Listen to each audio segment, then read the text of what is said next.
We are recording. Good morning. Good morning. Last few times we had discussed the teshuva by the reform movement about what to do about a sex offender in the synagogue. We'd gone over that in somewhat detail. We looked at what that teshuva was. We looked at some other possibilities, some materials from the church, some materials from other guidelines. And initially, you may have seen the email. I thought we were going to just continue with the next topic in Rabbi Barmash's book, Modern Responser. But I know that the class last time said they would like to pursue that question of sexual harassment in synagogues and Jewish organizations in general. So the email went out as if we were doing the next chapter, but we'll put that on hold. That one is an interesting one about the question of personal status, and a rabbi who has some questions about his own personal status. We'll take a look at that in a few weeks. But now we're going to take a look at that issue of sexual harassment within the synagogue. We're going to see some biblical sources. We're going to see some real life examples, and we'll see also some examples of codes of ethics that synagogues and other institutions have put together, because it's a very real issue.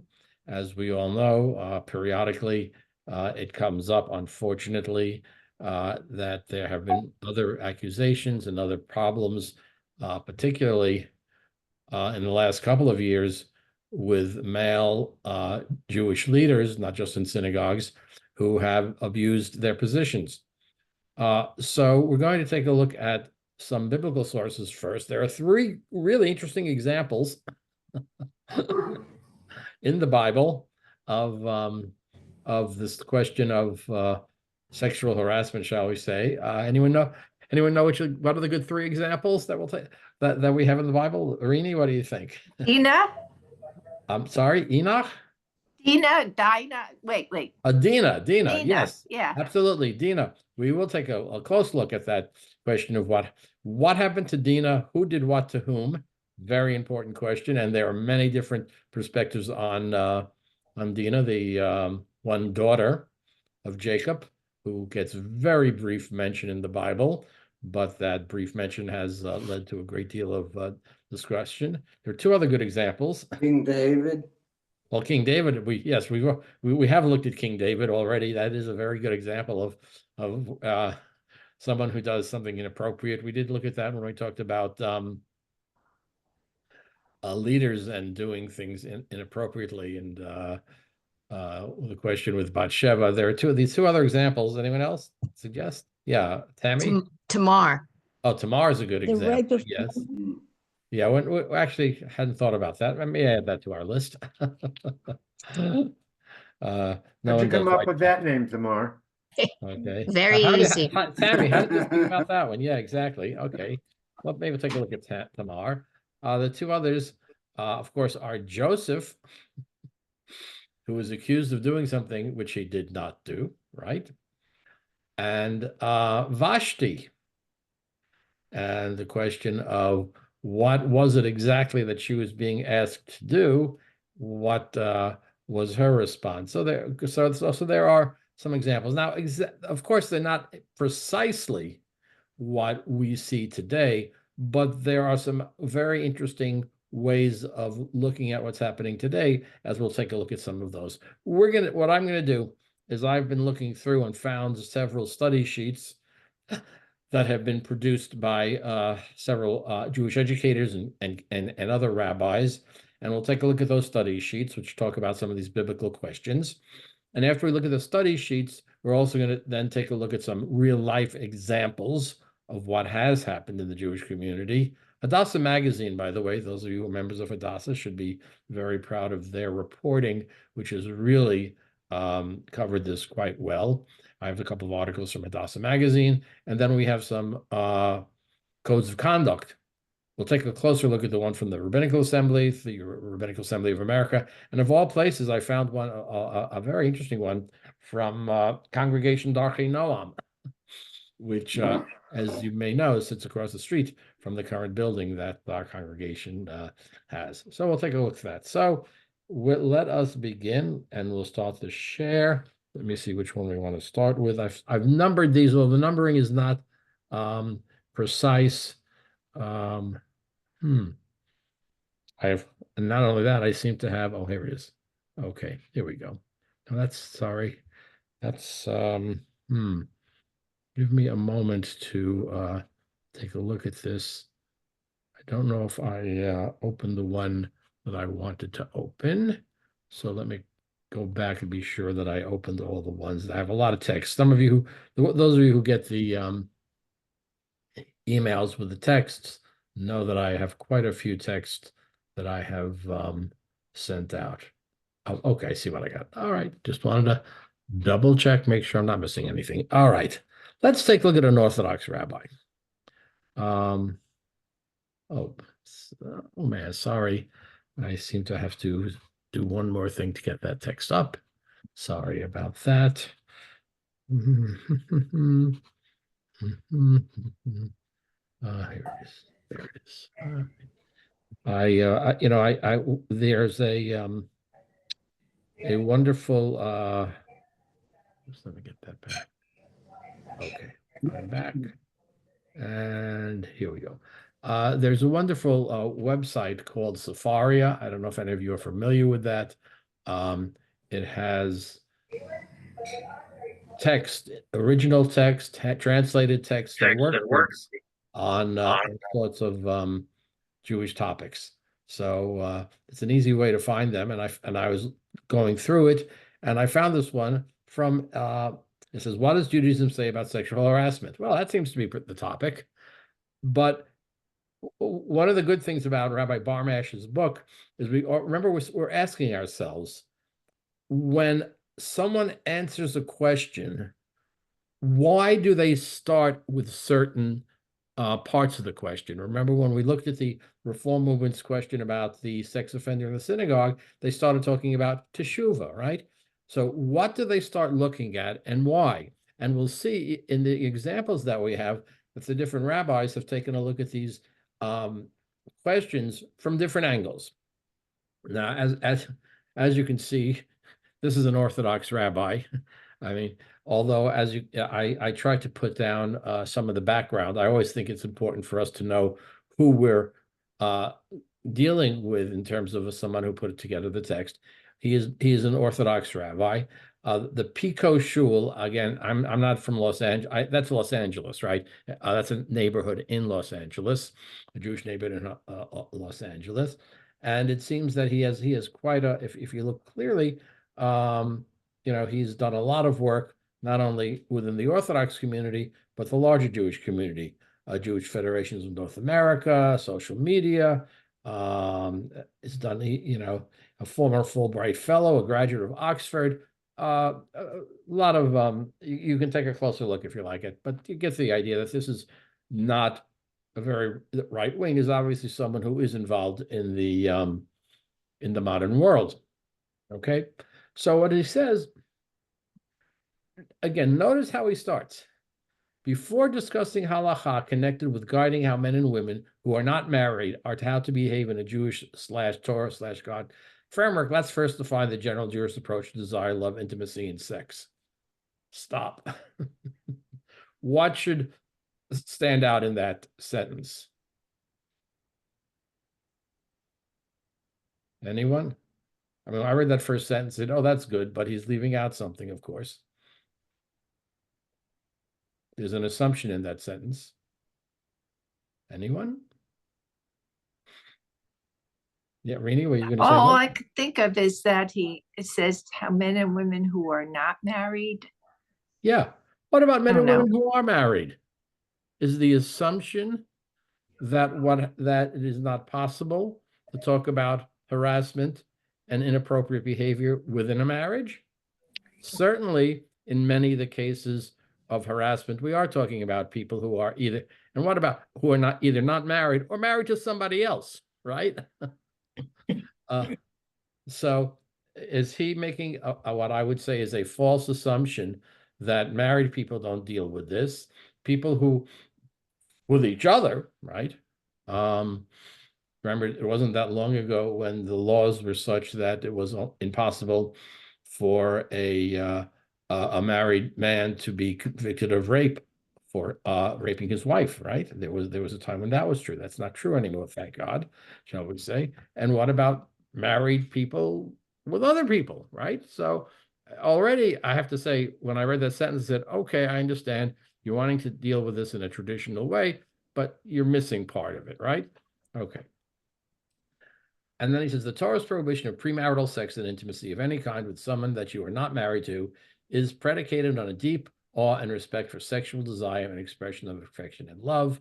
The Torah is not anti-sex, it is pro-holy sex. That's I think that's an important statement. Judaism, aware of the explosive power of sexual desire, outlines boundaries and safeguards to prevent this desire from causing emotional and physical injury, including jealousy, abuse, assault, violence, and oppression. I think that's very nicely said also. Okay, so he begins by quoting a female source. Judaism works from the view that the world is godly, that God has vested it with an aspect of his creative potential. When we proclaim, "Hero is the Lord our God, the God is one," we are not merely negating the existence of a second divinity, we are emphasizing how his transcendent oneness pervades and permeates every aspect of creation. If this is true regarding the world at large, it must be true in the union between man and woman. Okay, nice general statement about holiness. Okay. All right. Know that the act of union is a holy and pure matter. This is from Ramban, Nachmanides, right, Spanish scholar. Middle Ages, carried out in the proper manner, the proper time, with the proper intention. A person should not think there's anything degrading and unbecoming to the act of union, God forbid. In other words, sex is not dirty. Let's be very clear. That's what Nachmanides is saying. And there is, within other societies and in other religious traditions, a negative aspect of sex. That is not true of Judaism. So that's good to hear. We learn in Parsha Vayishlach that sex against someone's will is forbidden and has terrible consequences. And what does he go to? The story of Dinah, which we will see interpreted very differently in some other texts. But he does bring the story of Dinah, which is true. Now, Dinah, the daughter of Leah, had born to Jacob, went out to visit the daughters of the land. What that means exactly is debatable. We'll see that there are some other scholars who say, well, why did she go out and who was she visiting and what was she doing? Was she just taking a walk with her girlfriends? Or was she doing something that was inappropriate, right? Text isn't clear about that. What does it say? She went out to visit the daughters of the land. You know, was she, hey, I got all these brothers, I need some feminine companionship.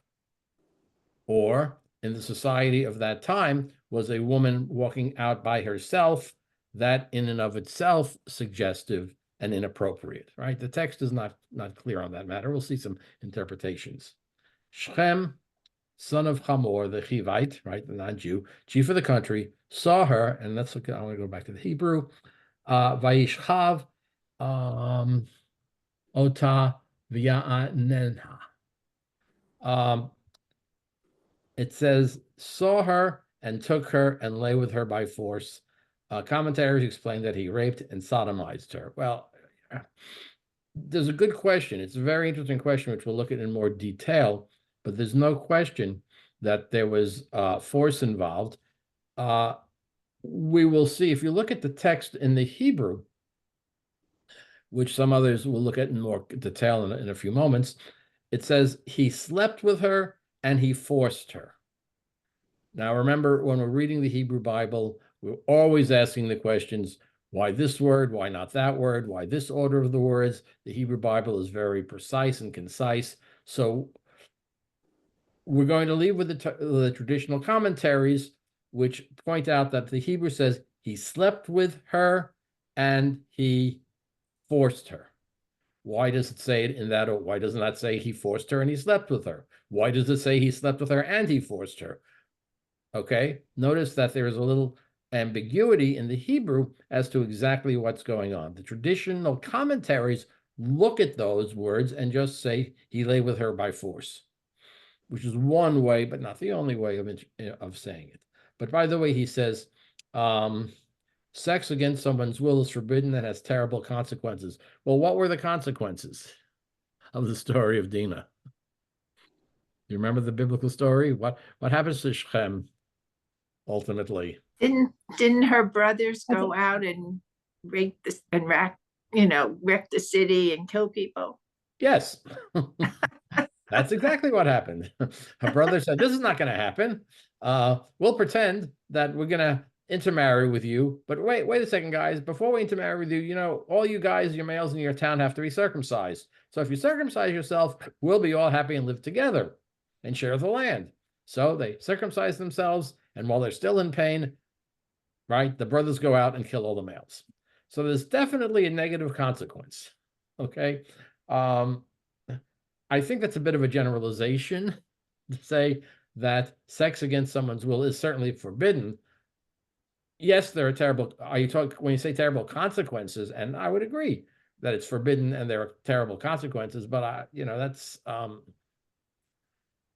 I think overgeneralizing from this, okay? But why is all intimacy a problem? Now, this is interesting. He's taking from the Midrash, Shemot Rabbah. When you see the name of a biblical book and the word Rabbah after it, there are a series of compilations of biblical interpretations by rabbis put together first couple of centuries of the Common Era. This is from one of them. And again, when we read these the Midrash, that doesn't necessarily mean that every rabbi subscribed to the ideas in the Midrash, but many of them do reflect Jewish values. And says God, "Do not say, although I may be forbidden to be intimate with a certain woman, I can pursue her without sinning, sleeping with her. I can hug her without sinning. I can kiss her without sinning." So the Midrash is saying, okay, can't have sex with her, but maybe I can do other things. Okay. Well, just like someone who takes the Nazareth vow, prohibiting himself from drinking wine, he can't even have fresh or dried grapes, grape mixtures, or anything else from grapes. No Welch's grape jelly. Sorry, right? Similarly, any woman who is not your wife, you cannot even touch. So from this Midrash, they're going from the Nazarite, right? The Nazarite is a person who says over a period of a certain amount of time, I will enforce some strictures on my life. I won't have my hair cut. Okay. Samson is a great example of the Nazarite. And I will not only not drink wine, right? I will not have any contact with anything from the grape. It's one of these examples where, it says in the Pirkei Avot, to make a fence around the Torah. Don't even get close to doing something that's forbidden by doing something that is not really totally forbidden, but if you do it, you might get closer to it. So again, what is he seeking?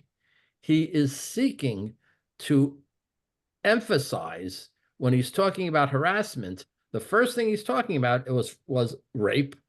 And the second thing he's talking about is Shomrei Negia, right? Which in the Orthodox world has become a very major issue. Not a male not touching a female who is not his wife, right? So we go from rape to Negia, right? And the first thing he does is bring a source, an ancient source on Negia. And there he goes, basic laws of Negia. Negia is defined by the rabbis as affectionate touch. The Ramban, Maimonides, in Isurei Bia, prohibitions about sexual matters, and in the Shulchan Aruch, forbid a man or woman to affectionately touch individuals of the opposite gender. This includes hugging, kissing, and for some, handshakes. I'm sure many of you are familiar with the separation that occurs in many traditional Orthodox communities between men and women. This does not include a person's parents, grandparents, children, or siblings. Regarding uncles, aunts, and cousins, one can be stringent. This is really gender separation. From what age? Once children reach the age of bar mitzvah or even earlier, parents begin instructing them in the ways of the Torah. So for him, the question of harassment, we certainly touching, inappropriate touching, is a matter of harassment. No one's going to argue that. But here he is talking about a generalized prohibition. Okay, so he brings some other sources. It is permitted to see a doctor of the opposite sex and have them touch you for two reasons. First, the prohibition, Isur, of Nagia. By the way, notice he's using Hebrew terminology. So the audience he is writing for, he is assuming understands this, is when Nagia touching is with Hana'ah, or pleasure. But in medical care, there is no pleasure involved, so it would be mutar, permitted, okay, to treat a patient of the opposite sex. Secondly, and this ties to the laws of Yichud, we'll get to in a minute, Yichud, a doctor is highly unlikely to ruin his reputation and violate a person. I didn't like that sentence. Why?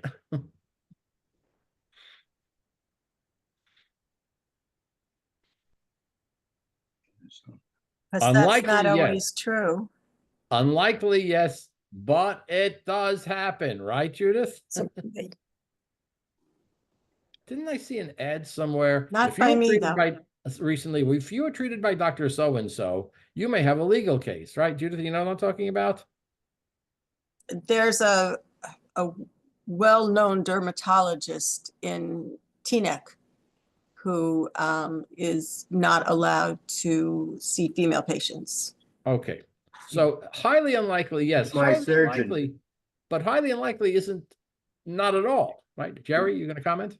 I said that person does the surgery on my head. Oh, okay. He's very good at what he does. He's not permitted to deal with females only. Okay. So, yeah, it's unlikely, but I would have been happier if he said, well, it's unlikely, but it does happen sometimes, right? Today, some rabbis and many doctors advise that an adult be present when any exam of private areas is being conducted. So I looked that up by some medical board rules. Quote, this is not from the rabbi here. This is from something I just added. It is unprofessional conduct for a physician to conduct such an examination of a patient of the opposite sex without a chaperone present. A patient may ask for a chaperone if one is not present during any gynecological examination. Again, I can't talk of personal experience, but my understanding that is the common practice nowadays. Yes. Right. And if that was not, I think most women today would be very shocked if that was not the practice of a male gynecological exam, right? Rabbi, they do it with female gynecologists also. My female gynecologist has someone come in. Okay, so we've gone from highly unlikely to we better take care that even though it's highly unlikely, we need to be sure that there's a third party present, right? So I would go here's an example where I'm being strict, where the medical profession is being stricter than the Orthodox rabbi, correct? Okay. Igeret Moshe. Now, Igeret Moshe was written by a rabbi, a very prominent Orthodox rabbi in the 20th century, who was considered to be Rabbi Moshe Feinstein, who was considered to be one of the great standard rabbis for the Orthodox world. It is permitted to take the subway or the bus. Hadn't even thought about that one, right? Even if it is likely that one might bump into a woman. I would suggest that if you're traveling rush hour, it is impossible not to bump into someone of the opposite sex on a crowded subway or bus. Okay, but that's just my experience. And since it isn't derech chiba, in other words, it's not an affectionate way of touching. It isn't forbidden to touch a married woman or nida, a woman who is married or a woman who is menstruating. He argues that according to the Shulchan Aruch, who is a strict regarding your wife when she is nida, if it isn't derech chiba, that it is only a stringency relative to one's wife, since it could lead to derech chiba. In other words, you want to be careful about touching because touching can lead to other things. However, for other women, even Shulchan Aruch would be lenient. Igeret Moshe follows the Shach, and these are some traditional sources. He adds that this type of touching will lead him to have a thought, an idea. If he has to go to work, at that work, he can go and try to avoid the hihur by thinking about the Torah. In other words, if it brings up some sexual thoughts, he should stop and think about Torah. If he can't help himself because he knows he's going to be aroused, then he may not go to work that way. All right. You have to stop the arousal by thinking of the Torah. But he says that it's forbidden to have such a lustful nature. You shouldn't be, it is forbidden to have a lustful nature so that touching your wife brings up sexual thoughts. Okay, arouses you. All right. Again, notice here the area where he is discussing. He has been talking about touching, but here in the Orthodox world, it's a kind of a black and white issue where just don't, as opposed to, well, what in a world in which it is not uncommon to shake a woman's hand, to give a woman a hug, right?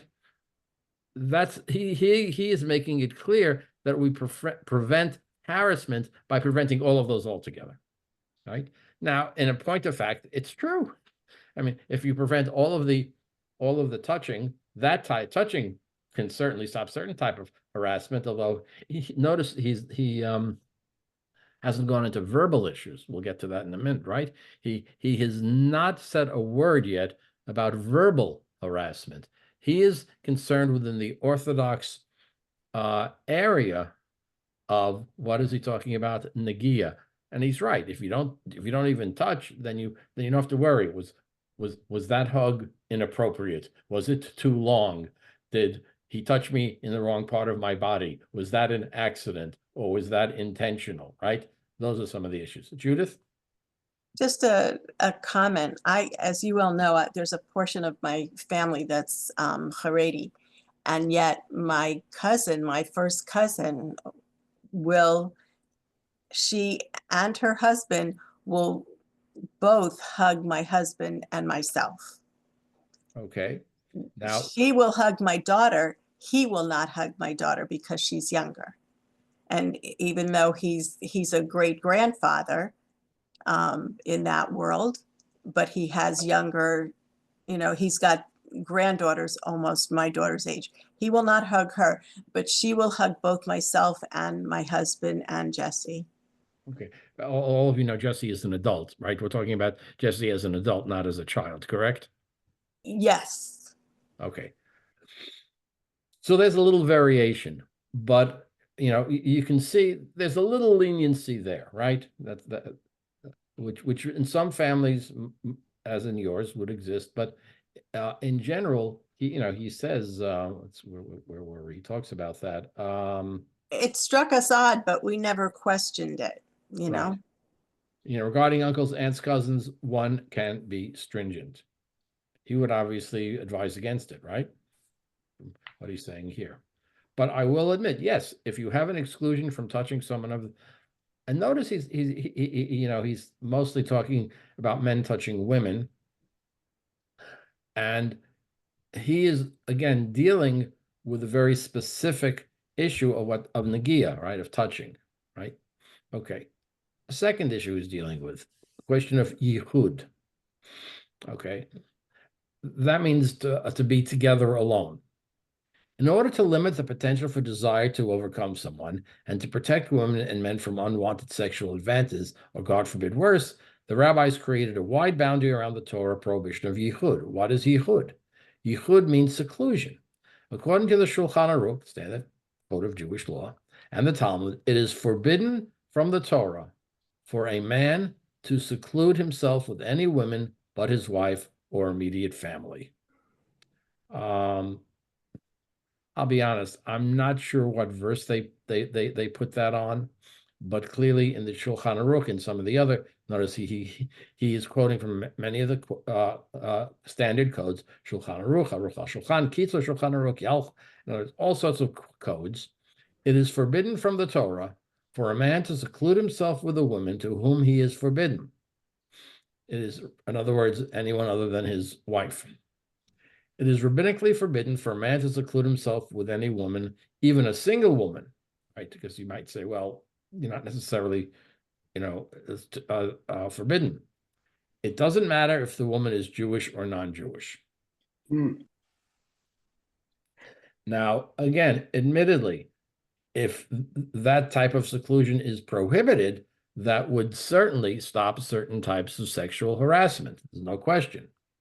A child who can talk and relate what they see, 7 years old usually, an open door to the public place during the daytime or being in the public are ways to mitigate the prohibition of yichud. In other words, you open the door or you be in a public place. This applies to everyone. It's permitted for a man to seclude himself with his mother, daughter, granddaughter, or wife, even when she is in her state of nidad. And I was not worried about sexual harassment. If a woman's husband is in the city, okay, so in other words, the woman's husband is not around, there is an area of the law called Ba'ala Ba'ir. Her husband is in the city. That's literally what it means. That under limited circumstances, it is permissible to be secluded unless one has a close relationship with her, such as if one grew up with her or is a relative. So there's, and then notice he's defining these things clearly by some of the rules of Jewish law. So he has to say, well, what if, I have to say there's a certain legalism here that I understand he's coming from the Orthodox movement, but some of these definitions may or may be helpful or not. What constitutes a city? The city limits. I mean, let's be direct here. You're talking about the woman's husband's not around. So do we have to define how far away he has to be? Okay, they're trying to do that. It is permitted for a man and a woman to be secluded with one another in an area that is open to the public, except at nighttime. A cafe is fine. A hotel room, not so fine. When Orthodox couples, that they're trying to make a shidduch, right? In other words, where do Orthodox couples who have never met before, a young man and a young woman, and the matchmaker has designated them to meet, where do they meet? Public place. Public place. Typically, A hotel lobby. A hotel lobby. Right. Go to Israel. I can name you the names of the hotels and look around in the lobby, and you will see in the lobby, young couples of a traditional bent. Right. Particularly after the end of Shabbat. Yeah, of course. Okay. Go to the Sheraton. The Sheraton is a popular place, right? Those of you know Jerusalem. And you see, actually, those of you who've watched some of the what was this? That Israeli TV show that was on, I think, Netflix. You've seen examples of that. So the idea is that an engaged couple, what's a date? You go have a cup of coffee at in a public place. Okay. A hotel room, not so fine. Okay. Agreed. Open to a public. It is permitted for a man and a woman to be secluded with one another in an area that is open to the public, except at nighttime. Some say that as long as the door is unlocked, even if it is closed, that area is considered open to the public. However, some say that it is only considered open if the door is actually open. Practically, some say that one can be lenient only if people in that area enter without knocking and getting permission. Some say that in cases of need, one can be lenient regarding any rabbinical form of yichud. In other words, what is he doing? He's trying to define very precisely what does this mean. It just reminds me, when I was a freshman in college in 1966, on certain times of day, if there were male dorms and female dorms. A resident in a male dorm could have a female in his room if the door was open the width of a book. Yes, some of my classmates defined that as a matchbook, but it was that sort of idea. Where I went to school, there was an edict, 2 feet on the floor or 4 feet on the floor. I think it was 3 feet on the floor. 3 feet on the floor. Where I went. We're at the same, in those days. Those rules obviously have changed, but again, that's part of that's the idea. Some poskim hold that it's forbidden to seclude themselves with a woman which one is comfortable around in an area open to the public, while others permit it. All right, so there's different degrees of this. It is only permissible if it is only permissible to see into a window from the street. If someone from the street were to stand on a chair, then the window doesn't make it that the room is considered open to the public. However, if the window is low enough that people from the street can see into the room normally, or by simply going on the tippy toes, then it is considered open to the public. Again, he's trying to very finely define that. All right. Okay. Then he goes on. Some say that it is forbidden for a man and a woman to seclude themselves together, even if there's a camera or webcam that makes everything in the room visible to onlookers in another location. He's living in the modern world. He recognizes that. If someone is monitoring the camera, some post schemes said that one can be lenient. All right. I recall when I was in one of my other congregations, there was a teacher in the religious school who was, I know, very traditional, and I had put out some material about Hanukkah, and she was questioning what was the halacha. Did I accurately reflect all the rules about lighting the candles on Hanukkah? And actually, I felt that she had a very common misconception about something. So come into my office, and I'll open up a code of Jewish law, and I'll show you that I'm right. But I made a point of keeping there were two doors. I kept both doors open when I invited into my office, and I pulled the book of Jewish law to show how I had how the law is very clearly on my side about lighting Hanukkah candles. Okay. All right. Okay. By the way, I'd never heard of this. Halachapedia. Wikipedia halacha. In other words, I didn't even know such a thing existed. Okay. For the sake of reference, I include this language below of what defines sexual harassment according to the law. Notice, he first tells us the rules of yichud. He talks about rape, talks about yichud and nagia, and now at the end, he does include, which I think to the credit, that there are rules.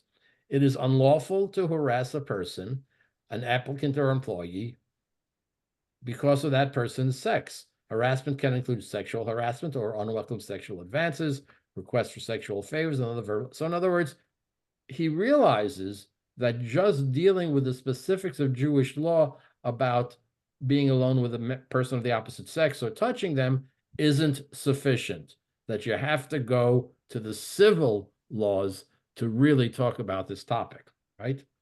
Harassment does not have to be of a sexual nature. However, it can include offensive remarks about a person's sex. For example, it is illegal to harass a woman by making offensive comments about women in general. Okay. Both victim and harasser can be either a woman or a man, and the victim and harasser can be the same sex. So there he's adding that, which was seen in his the whole first area was about men and women, and the whole first area was about men harassing women. Although the law doesn't prohibit simple teasing, offhand comments, or isolated incidents that are not very serious, harassment is illegal when it is so frequent or severe that it creates a hostile or offensive work environment, or when it results in adverse employment decisions, such as the victim being fired or demoted. So he does include these are now notice he's being very specific and giving some examples. You can't give every single example, but this is very positive. The harasser can be the victim's supervisor or supervisor in another area, a coworker, someone who's not an employee of the employer, such as a client or customer. And then he quotes, it's from the U.S. Equal Opportunity Commission. So very interestingly, what does he do? He has to include, quote, non-halachic, non-Jewish law rules. If you're going to talk about sexual harassment, you can't just be satisfied with nagia and yichud and rape, right? So, I mean, that's an important distinction that we see here that I'm very happy to see, that we all recognize nowadays that this is important issues. Okay. Any comment about this text or about what's his name, Bronstein? Oops. Yes, Bookstein. I'm sorry, Rabbi Bookstein. So again, we notice how he goes from the very traditional and is very specific about that, and then, but does add at the end some of the other ones. Okay. All right. So let's take a look at how this is approached by a conservative rabbi. Okay. Okay, is the text up there? Everyone can see that? Okay. Yeah.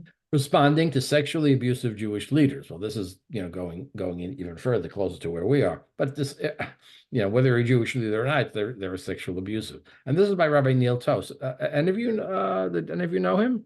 Yes. Yes. Yeah. Yeah, he was at the Glen Rock Jewish Rabbi in Center. Glen Rock. I'm sorry, was that correct, Harriet? He was a rabbi in Glen Rock, right? Yes. Yes, yes. I don't know how he was here when I arrived, but then I don't remember how long ago he left for another congregation. A couple of years ago, a graduate of JTS. Interestingly, I was looking at his. I guess being the rabbi of the Glen Rock Jewish Center isn't equivalent to being a summa cum laude and Phi Beta Kappa graduate of Tufts, because it doesn't mention that he was at Glen Rock. But obviously, let's just be very clear. This is a very intelligent a person, and he's now in the Washington, D.C. area and is involved very much in interfaith work. He teaches at a college, and he was working on the Rabbinical Seventh Clergy Manual. Okay, so he's a conservative rabbi. So what does he do? Again, blank sheet of paper. Where do you start? Where do you go? What do you have? What don't you have? And he admittedly is talking about sexually abusive Jewish leaders, but of course, anyway, and it's not just Jewish leaders who are going to be sexually abusive in the different types of patterns that they have. Okay, so what he does begin with the biblical sources. Eleshet amitcha lo titen shikva. Okay, do not have carnal relations with your neighbor's wife and defile yourself with her. He's quoting these sources, as we've seen. Scripture goes on to say, to be defiled through her, for whoever touches a married woman shall not become clean, but shall forever be defiled. So here's where he finds the biblical basis.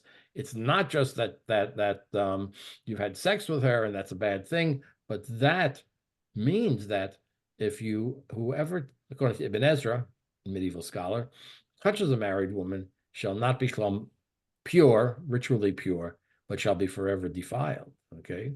If one has bodily contact or petting with one of the arayot, people with whom sexual relations are forbidden, or he hugged and had genital contact, well, kissing is used in these codes sometimes as a euphemism, and benefit from nearness of the flesh, he receives lashes and is, that's a typo, is suspected of having relations with her. Okay, so let's fix that.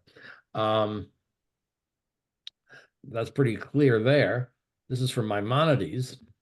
One who coveted a certain woman. Oh, now we'll see this text again, because this is a classic text that is quoted about this question of sexual harassment. This is a Talmudic text. Maimonides takes it from the Talmud. One who coveted a certain woman and became dangerously sick so that his life was despaired of, and the doctors declared that for him there was no remedy save that she be with him. That's pretty, talk about lovesick, right? He shall die even though she be not wedded, and even though the remedy be for him to talk to her from behind a screen. In other words, the man is dying to have some contact with this woman, and this guy's going to die. He wants to have sex with her, but I'll talk to her from behind the screen. She can't see me. I can't see her. No permission shall be given to him. Let him die. But no permission be given him to talk to her from behind the screen, so that the daughters of Israel shall not be without protection, and thereby become accustomed to consider unchastity lightly. What do you think of that text? That is a Talmudic text, a rabbinic text, which talks about, very simply, sorry, guy, I don't care if you die. You can't even talk to her from behind the screen. You can't even have a cell phone conversation, right? This is very, clear. Yeah, Eddie? Where does saving someone's life come into this? Well, right. We usually say that for sexual matters, we normally say there were three things that you should not do. You should rather die than commit the sins of sexual impropriety, prohibited sexual matters, idolatry, and murder, right? Here's an example of an inappropriate sexual matter. He should rather die than have inappropriate connection in any way with her. So we're saying the propriety of this what is it, to consider unchastity lightly, to consider that it's appropriate for this man to have some contact with the woman is so bad, it's like having sex with her. Let him die rather than doing it. It's a strict rule, right? It's a very strict rule. Okay, well, this will be picked up. We'll see this text again, as you might not be surprised. And now from Rabbi Elliot Dorff, who we've seen many times, a conservative rabbi. Sexual relations, if they are to adhere to Jewish concepts and values, may not be coercive. The other person may not be just the object of one's sexual pleasure. I mean, that's clearly what we have here as a prohibition. Okay. Okay. Now, note, Rabbi Toe has spoken about sexuality in general, about inappropriate sexual relations, but now he's going to go a little bit further in a different direction. And he's going to use the prohibition, lo tonu ish et amito. You shall not therefore be extortionative to one another. I'm not quite sure what that English is. It's an odd English word, but he really explains it. Here, Scripture warns against vexing by words, wounding a person's feelings, that one should not annoy his fellow man, nor give him advice which is unfitted for him, but it is in accordance with the plan and the advantage of the advisor. In other words, when you talk to the way he's bringing a verse that talks about how you interact with someone else. You should not interact inappropriately. But lest you say, who knows whether I had any intention to do him evil? I was just trying to convince him to do a good business deal. The fact that I made a lot of money out of it, I was just, talking about it, and that was a side issue. Scripture therefore states, but you shall fear your God at the end of the verse. He who knows men's thoughts, he knows it. In all cases where it is a matter of conscience, a matter handed over to the heart, when no one knows the truth except the one who has the thought in his heart, Scripture always states, but be afraid of your God. In other words, that was just an innocent remark. I didn't mean anything by it. She took it the wrong way. Well, Rabbi Toa is saying this verse reminds us that you know what you meant, and don't think you can get away with it by saying that's not what I meant, because God knows what you really meant. So he's adding to this, not just the initial questions of sexual impropriety in terms of sexual relations or even or such. He's even here now bringing a text that says, well, even how you talk to someone can be inappropriate. So be careful what you say, and don't try to get away with it by saying I didn't mean it. Okay. Now, then Rabbi Toe goes into this direction, which is an interesting direction. We'll go into a little bit more detail a little bit later. Now, we mentioned the Garrett Moshe, right, before that book of rabbinic teshuvot, of rabbinic questions. Here is something brought by an Orthodox rabbi, 1959. It's a long time ago. Rabbi Moshe Feinstein was asked to rule on the permissibility of playing the music of a certain songwriter who was rumored to engage in disreputable behavior. At what point, if you have someone who was a sexual abuser or harasser, does the output of that person in, say, an artistic area become forbidden? What do we do? So here's a question. Now, this is in the Orthodox world, an Orthodox songwriter, okay? Rabbi Feinstein distinguished between the composer's early compositions and his later ones. Any music written in his early years, when this individual comported himself appropriately, remains permissible. At that time, he behaved properly, and later activities cannot retroactively taint his prior achievements. What do you think of that? You like that or not like it? We now found out that musician X in recent years has been having crazy sex parties and is now being indicted for it.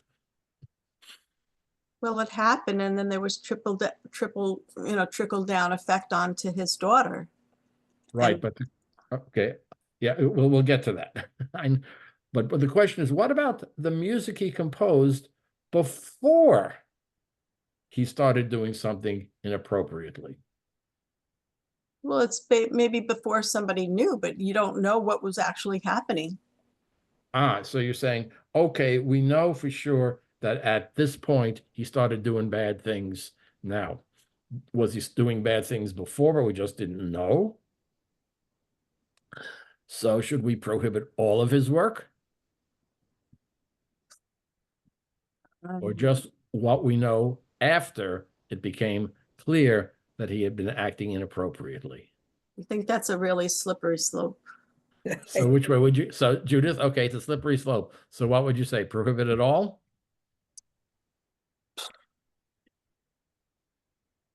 I don't know, I have to think about it more. Okay, fair enough, fair enough. Anyone else here on that question? I see Tammy and then Carol. Wagner, Bach, Shakespeare, Rondal, all these people were anti-Semitic. And yet, you know, for years, nobody played Wagner's music. But you know what? You have to separate the art from the person, too. I mean, you know, Bach was great and he was anti-Semitic, but what, are we not going to listen to all Bach's music? Good question. Same thing by Stravinsky, also sad to say was an anti-Semite. Okay, but here we're talking, but let's talk about some guy who writes liturgical music that people are singing in the synagogue. Is that different, Tammy? You know, look at Carlsbach, you know, everybody, he wrote some beautiful Yes. music Yeah, and everybody loved right. it. And later on, they were accusing him of things. Right. We're going to one of the later texts will deal with Carlsbach. I don't know who they're talking about here. 1959. That's way before questions were raised about Carlsbach. The questions about Carlsbach were only raised about 20 years ago. But 1959. So this is clearly, he's not talking about Carlsbach. We'll talk about Carl. I have some text on Carlsbach. Carol, what do you think? I'm going to say what Tammy said. So You'd agree with her, okay? I was going to separate the art from the. Separate the art. Okay. So what's his name? Yee. What's his name? He's now used to called Ken. What was his, he used to be called the artist Kenya Yee? You know, the He's just an anti-Semite. So all of his music is we shouldn't listen to? Anything before he started coming out, as he's definitely a terrible anti-Semite. There's no question about that. You don't go selling T-shirts with a swastika on it on your website, you know. So this condemns everything he's ever done. But he's just a bad person. Oh, okay. So the distinction He's mentally ill. I mean, let's face it, there's something wrong with him. Okay, so we're not going to suggest that there might have been a time in his life earlier on when he was okay.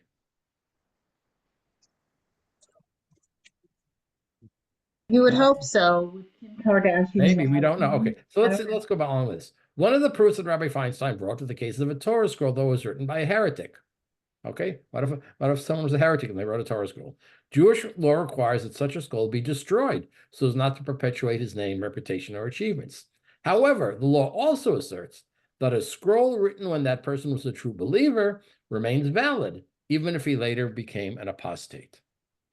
Now here, there are some, he's saying, well, maybe there's a time frame. Concerning subsequent musical compositions, Rabbi Feinstein stated that even those songs that the person wrote after his reputation became objectionable are permissible because music, unlike Torah scrolls, have no intrinsic holiness. Ooh. Wow. Furthermore, the questionable activities had nothing to do with undermining the fundamentals of Jewish belief, but rather with casualness with regard to the intermingling of the sexes that were not in keeping with Orthodox norms. Such a lapse would not render a Torah scroll invalid, he wrote. It would certainly not disqualify his music. Rabbi Feinstein wrote, noting that learning Torah from this individual. However, based upon Rabbi Feinstein's discussion, one might notice what he said, one might distinguish between the teachings and insights of a heretic before and after his apostasy. The earlier Torah would remain kosher, the latter Torah would be banned. You like Bob Dylan's songs before he became a Christian? Remember that?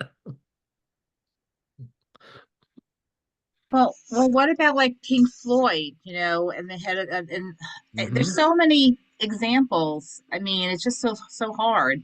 It's the same thing like not wanting to buy German. I mean, it's like, I don't know. It's really hard. It becomes a very emotional decision, I think. Right, but right. But here, notice we're talking about specifically things like Torah scrolls and liturgical music, which, you're right, right. It's the old, I went to Israel and all these Mercedes-Benz were driving down the streets, right? Yeah, we've heard that many times. But here's a question where, is there a time frame, or is sexual harassment or sexual sinning so serious that it damages the total reputation of the perpetrator? That's a serious question, right? We're noticing that there's another rabbi, without mentioning the view of Rabbi Feinstein, comes to the opposite conclusion and writes that it is entirely forbidden to benefit from the music, even with regard to the tunes composed while he was still kosher. So you see, even in the, here's this question. That's an interesting question. Does these claims of sexual impropriety totally damage someone, or just to a point? Someone found the matter and writes that it is forbidden to sell tapes of such individuals. One must even look into a person who would even stoop to sell such tapes. Okay. And while most of the readership of the article are not, this person was obviously in a very again, I have absolutely no idea who this was. Cites the more stringent view. So, in other words, there are different views on this, even as to whether or not that should be permitted or not. Okay. And then it's an interesting question, and we'll see. There was a Jewish scholar, we'll get to that a little bit later, who very clearly was extremely well known. And is all of his scholarship tainted? Or just the scholarship he made after it became public? Or all of the scholarship once these accusations were made? We'll see. That's an interesting question, because there's a very prominent Jewish scholar where that happened with. Rini. Well, I was just going to say, this is really not an uncommon issue. I mean, look at Woody Allen. He's, been making movies for years. Have people stopped going to his movies because of his personal life? Can you still watch Annie Hall? Look at Bill Clinton, even, or Roosevelt, or Kennedy, all these, or can you still watch Bill Cosby? Oh, yeah, I stopped watching Bill Cosby. But I still do watch Woody Allen. Well, I think there's a real question with this question of sexual harassment, that we really find, if someone had cooked the books, shall we say, in other areas, are a concern with the sexual harassment is such that it really creates a whole question as to whether the entire career of a person is tainted, or just from the time. And you can see there's some difficult issues. Well, we're going to pick this up. Our time is just about over. I think really an important topic that we need to. We'll continue. We'll finish. We'll talk some more about this next time. And Can I ask you a rabbinic question when you Sure. close the class? Okay. Okay. All right. Do Any you final comments? We're in the midst of this question of when sexual sins become public, to what degree do we feel that person has, shall we say, no longer within the realm of being accepted or acceptable? Okay, we'll get to that. Anyone? All right. Have a good week. Thank you. See you Are next we week. going to do the mamzer issue? We will next talk week? about next. yes, we will, not next week. No, this is going to be several It's weeks the on. week after. Yeah, we've got at least 3 or 4 weeks on the sexual harassment in the Jewish community. Sad to say, and it is kind of sad to say. I have many more texts, several articles from Hadassah magazine. I have rabbinic prescriptions. I have rules from synagogues. And so I thought we'd look at all of that. So we're going to spend several weeks on sexual harassment in the Jewish world. And when we finish that, yes, then we eventually will talk about the next chapter in Rabbi Barmash's book about a rabbi who finds out that he is in fact a mamzer, which is a interesting, and some other questions of personal status. Yes. So, okay. All right. Thanks, Rabbi Yeshikos. Thank you, Rabbi. Thank you. Thank you. I'm going to Here's keep my this question. open. Reen, if you wanna- Thanks. Thank everyone you. else can say goodbye. If Reen, if you want me to keep this open, we have a question. Hi, Jack. Oh, I do. I can do it. Jack. Okay, good to see Gary, you be today. well. Yeah, be well, Gary. And everyone, let's hope we don't get too much snow. Yeah, right. Bye, everyone. Bye. Bye. Take care. Adios. Okay, thank you. Ted was asked to play guitar at a Havdalah. It's a new member welcoming event in someone's house. And he was asked to accompany Havdalah on his guitar. And he just wants to know what to practice. Does he practice like the opening songs and the brachot? Or do you just say the brachot only when you're in the synagogue? No, you say the brachot wherever you are. No, but do you do this other part when you're not in the synagogue? Hidei El Yeshuati, that's Yeah. yes, you say that anyway. Anyway. Well, the interesting thing, of course, with Havdalah is everyone knows that the traditional song melody that was started by Moses at Mount Sinai was really written by Debbie Friedman not that long ago. Right, we know. And everybody thinks, oh, that's what they sang at the shtetls. That's what we're talking about, right? Right. Yeah. No, the whole thing. The whole thing. The whole Okay. thing. Okay. So he has to practice. I mean, aren't there are some rabbis around in your group, aren't there? That Oh yeah, but he asked our rabbi last year when he did it and he forgot. So he said, if you could remember, could you ask? No problem. No problem. So he's been playing, our rabbi is very liberal in terms of music on Friday night. So we've been having music. So he's been playing on Friday nights along with a couple of cellos and clarinet and violin. And so he's been accompanying 2 nights a month. We have professional musicians, and 1 night a month what they started calling the Jewish Center Orchestra plays. Okay. That's nice. Good. So he's getting pretty good. I walk around singing Hashki Venu all week while I hear him practice. Anyway, it's nice. So good. Not on Saturdays, but on Friday nights she does it. Very nice. So nice to see you. Good to see you. Regards to Ted and regards to Rhonda. And we'll see when the weather gets better. We can we'll try to get together. All right. Okay, Take care. take care. Thanks. Thanks.